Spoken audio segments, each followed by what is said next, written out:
रब ने बना दी जोड़ी। मेहमानों के जाने के बाद केशव जी अपनी पत्नी सुनीता पर नाराज होते हुए गुस्से से चिल्लाकर बोले, सुनीता, तुम्हें कितनी बार कहा है कि लड़की वाले रजनी को देखने आए तो छोटी बेटी दामिनी को सामने ना लाया करे। इस बार भी दामिनी की वजह से लड़के वालों ने रजनी को नापसंद कर दिया। इससे पहले भी 3-4 बार रजनी के लिए रिश्ते आए पर उसके सावलेपन की वजह से नापसंद करके चले गए थे। सुनीता चुपचाप खड़ी थी। सहमी सी रजनी और दामिनी भी अपने कमरे में चली गई। घर का वातावरण कुछ गमगीन बन गया था। तभी केशव जी की माँ ने बड़बड़ाते हुए कहा, मैं रजनी के लिए बचपन से सुनीता को कहते आ रही हूँ, उसे अच्छा सा उपटन लगाओ तो बिटिया का रंग थोड़ा साफ हो जाए। पर सुनीता यही कहती कि रंग रूप तो भगवान की देन है और मेरी बात अनसुनी कर देती। केशव जी भी गुस्से में अपने कमरे में चले गए। नया दिन, नई सुबह। केशव जी सुबह मुस्कुराते हुए उठे और सुनीता जी को मनाते हुए कहा, सुनीता, हॉल में ही तुम चाय बनाकर ले आओ, हम सभी साथ में मिलकर चाय पीते हैं। रजनी ने चाय पीते हुए पापा से कहा, पढ़ाई के बाद मैंने बैंक की नौकरी के लिए इंटरव्यू दिया है, यदि उसमें सेलेक्ट हो गई तो मैं नौकरी करना चाहती हूँ। शादी के बारे में अब बस नसीब में होगा तो घर बैठे अच्छा रिश्ता आ जाएगा। आप मेरी तरफ से निश्चिंत हो जाइए। केशव जी को रजनी का निर्णय पसंद आया और कहा, ठीक है। कुछ दिनों बाद रजनी को बैंक में नौकरी मिली। घर में खुशियों का माहौल बन गया। समय अपनी रफ्तार से चल रहा था। एक दिन केशव जी के कॉलेज के दोस्त अशोक जी का फोन आया। अरे केशव, कैसे हो तुम? केशव जी ने जवाब देते हुए कहा, मैं ठीक हूँ। बहुत दिनों के बाद फोन किया, क्या बात है, कहो। केशव, मेरा बेटा राज विदेश से पढ़कर आ गया है और तुम्हारे ही शहर में उसे बड़ी कंपनी में जॉब लगी है। हम सब परिवार वहाँ आ रहे हैं। तुम अच्छा सा मकान देखकर रखना, मैं 2-4 दिनों में आकर फाइनल कर लूँगा। अशोक, तुम आ रहे हो, मुझे बहुत खुशी हो रही है। और फोन रख दिया। केशव जी ने सारी बातें अपनी माँ और सुनीता को बताई। वे भी बहुत खुश हो गए। कुछ दिनों बाद अशोक जी सपरिवार अपने नए मकान में रहने आ गए।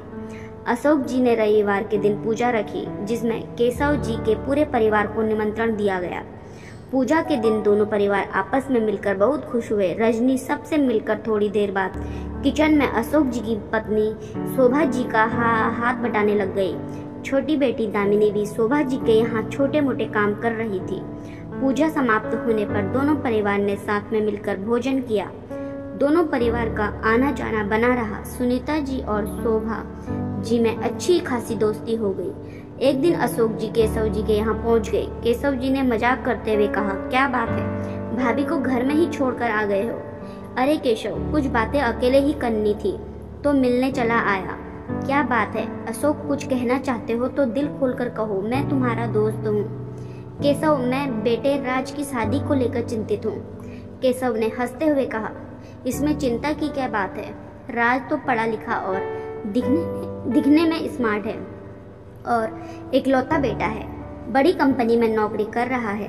किसी भी लड़की को और क्या चाहिए? नहीं केशव, ऐसी बात नहीं है। तुमने तो राज को देखा है, उसका बायां हाथ उसके दाहिने हाथ से थोड़ा छोटा है। 3-4 रिश्ते आए थे पर इसी कारण बात नहीं बन पाई। आजकल लड़कियां भी तो यह सब कुछ देखती है।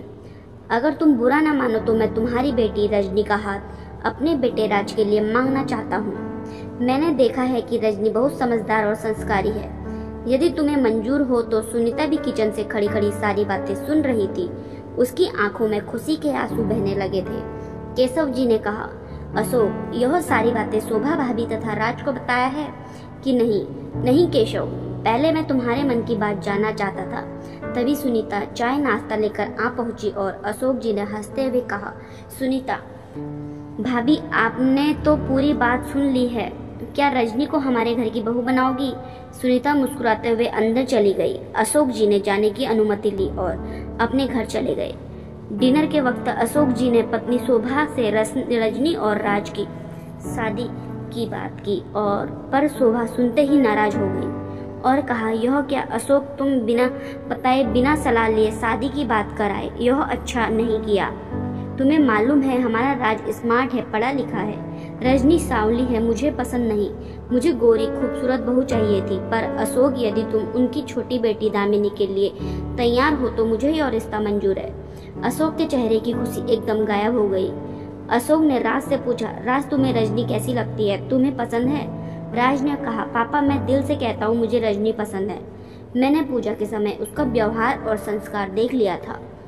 वह हर तरह से मेरी जीवन संगिनी बनने के लायक है। शोभा बीच में ही बोलने जा रही थी कि राज बोल पड़ा, मम्मी आप तो जानती हैं, जैसा आप सोचती हैं मुझे परफेक्ट लड़की मिले तो क्या लड़की वालों को लड़का परफेक्ट नहीं चाहिए? कई रिश्ते शोभा जी के को राज की बातें सही लगी और समझ में आ गई और इस रिश्ते के लिए हामी भर दी। शाम को जब रजनी बैंक से घर लौटी तो देखा सारा परिवार खुश नजर आ रहा था। चांदनी भी दौड़कर चाय नाश्ता लेकर आई और कहा, दीदी आज तो चाय मैंने बनाई है, बताइए कैसी बनी है? रजनी को थोड़ा आश्चर्य हो रहा था, घर में कुछ नया सा लग रहा था। सुनीता जी ने रजनी के माथे पर प्यार से हाथ रखते हुए कहा, बेटा तेरे लिए अशोक जी के बेटे राज का रिश्ता आया है।